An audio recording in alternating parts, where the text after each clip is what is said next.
దేవుని ఘనమైన నామమునకు స్తోత్రములు. ఈ వాగ్దానం వింటున్న మీకందరికీ మన ప్రభువును ప్రియరక్షకుడైన యేసుక్రీస్తు నామములో శుభములు, మా హృదయపూర్వకమైన వందనములు తెలియచేస్తున్నాం. ఈరోజు దేవుని వాగ్దానం యెషయా గ్రంథం 60వ అధ్యాయము 18వ వచనం. నీ సరిహద్దులలో పాడు అను మాట గాని, నాశనము అను మాట గాని వినబడదు. మంచి దేవుడు మనందరి వినికిడిలో ఈ మంచి వాగ్దానం నెరవేర్చునుగాక. ఆమేన్.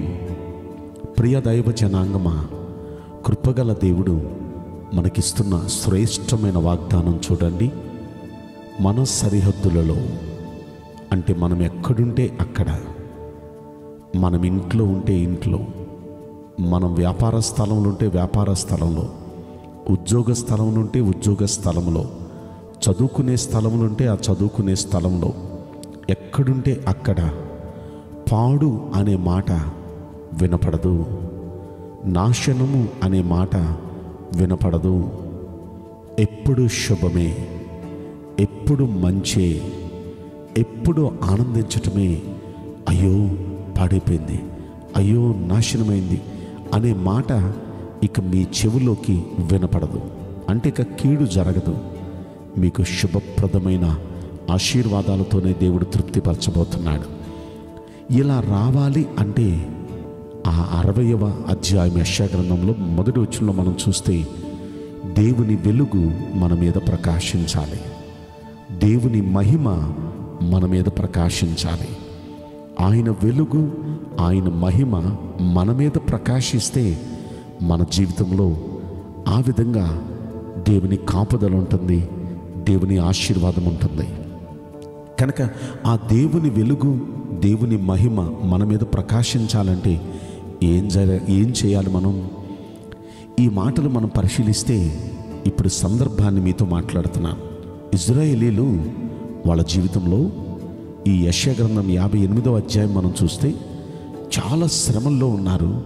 శ్రమల నుండి వారు బయటపడాలని, లేక ఆ వ్యాధుల నుండి, ఆ శాపము నుండి బయటపడాలని ఉపవాసాలుండి మరి ప్రార్థన చేస్తున్నారు.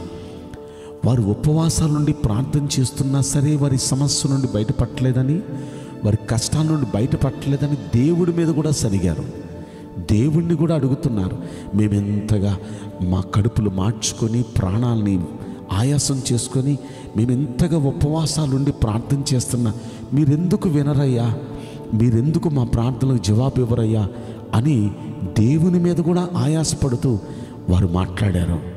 వారు మాట్లాడుతుంటే అప్పుడు దేవుడు వారితో చక్కగా యెషయా గ్రంథం 58వ అధ్యాయంలో మాట్లాడారు. మీరు ఉపవాసం ఉంటారు, కానీ ఆ ఉపవాస దినాల్లో కూడా మీరు గుద్దులాడుతూ ఉంటారు, మీ పని వారితో కఠినమైన పనులు చేస్తూ ఉంటారు, లేకపోతే ఇదిగో మీరు ఇలా ఉంటారు, మీరు అలా ఉంటారు అంటూ ఆ ఉపవాసం అనే పేరు మాత్రం ఉపవాసం ఉంటున్నారు, కానీ మీరు చేసే ఈ పనులు ఇవి మానటం లేదు, సత్కార్యాలు మీరు చేయటం లేదు. ఇదిగో ఈ విధంగా సత్క్రియలు చేస్తూ ఆ ఉపవాసం ఉన్నప్పుడు ఈ విధంగా మిమ్మల్ని మీరు మార్చుకొని కన్నీళ్లతో దేవుని సన్నిధిలో ప్రార్థన చేస్తే, అలా సత్కార్యాలు చేస్తే ఆ ఉపవాసం నాకు అనుకూలమైన ఉపవాసం. అలా ఉపవాసం చేస్తే నేను ఇదిగో ఇలా చేస్తాను, ఇలా చేస్తాను, ఇలా చేస్తాను అని చాలా ఆశీర్వచనాలు అక్కడ చెప్పారు. యెషయా గ్రంథం 59వ అధ్యాయం దగ్గరకు వచ్చేటప్పటికి అక్కడ వారితో మాట్లాడుతూ అంటారు, రక్షించలేని దేవుడు కాదు మీరు సేవించే దేవుడు, వినని దేవుడు కాదు మీరు సేవించే దేవుడు, వినగలిగిన దేవుడు, రక్షించగలిగిన దేవుడు. కానీ ఎందుకు రక్షించలేకపోతున్నాడు, ఎందుకు మిమ్మల్ని విడిపించలేకపోతున్నాడు అంటే మీ దోషాలే మీకు ఆయనకు అడ్డుగా ఉన్నాయి.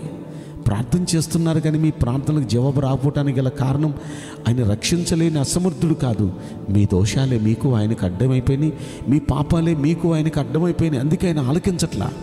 ఆ దోషక్రియలు మానండి, ఆ పాపాలు మానండి, ఆ అడ్డుగోడలు మీరు కూల్చేయండి. అప్పుడు దేవుడు ఆయన వెలుగు మీ మీద ప్రకాశింపజేస్తాడు, ఆయన మహిమ మీ మీద ప్రకాశింపజేస్తాడు. అప్పుడు మీ జీవితంలో ఎలా జరుగుతుంది, ఎలా జరుగుతుంది, ఎలా జరుగుతుంది అని చెప్తూ అప్పుడు ఈ వాగ్దానం చెప్పారండి. ప్రియ దైవ జనాంగమా, దేవుని వెలుగు మన మీద ప్రకాశించాలి అంటే దేవుని మహిమ మన మీద ప్రకాశించాలంటే మనలో ఉన్న ఆ దోషాలను మనం ఒప్పుకొని విడిచిపెట్టాలి. ఆ పాపాలను మనం ఒప్పుకొని విడిచిపెట్టాలి. అవే దేవునికి మనకు అడ్డయి దేవుని ఆశీర్వాదం మన మీదకి రాకుండా, దేవుని వెలుగు మన మీద ఉదయించకుండా, దేవుని మహిమ మన మీద ఉదయించకుండా చేస్తుంది. కనుక ఈ మంచి దినాన్న దేవుని దగ్గర మన ప్రతి దోషాన్ని ఒప్పుకొని విడిచిపెడదాం. దేవుని సన్నిధిలో మన ప్రతి పొరపాటును ఒప్పుకొని విడిచిపెట్టేద్దాం. దేవుని సన్నిధిలో ఒప్పుకొని ఆయన సన్నిధిలో కన్నీళ్లు కార్చి మనం ప్రార్థన చేస్తే అప్పుడు దేవుడు తన వెలుగును మన మీద ఉదయింపచేస్తాడు, తన మహిమను మన మీద ఉదయింపచేస్తాడు.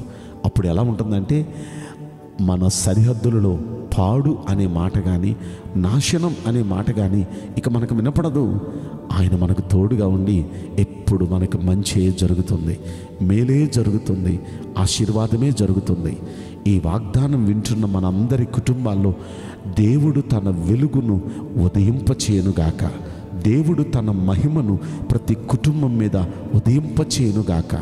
ఆయన వెలుగు ద్వారా, ఆయన మహిమ ద్వారా అందరి కుటుంబాల్లో మహిమ కార్యాలు దేవుడు జరిగించి నిశ్చయంగా పాడు అనే మాట కానీ, నాశనం అనే మాట కానీ వినపడకుండా దేవుని ఆశీర్వాదం, నిత్యమైన దేవుని సమాధానం ప్రతి కుటుంబాల్లో ఉండునుగాక. ఆమేన్. నేను మీకోసం ప్రార్థన చేయబోతున్నాను.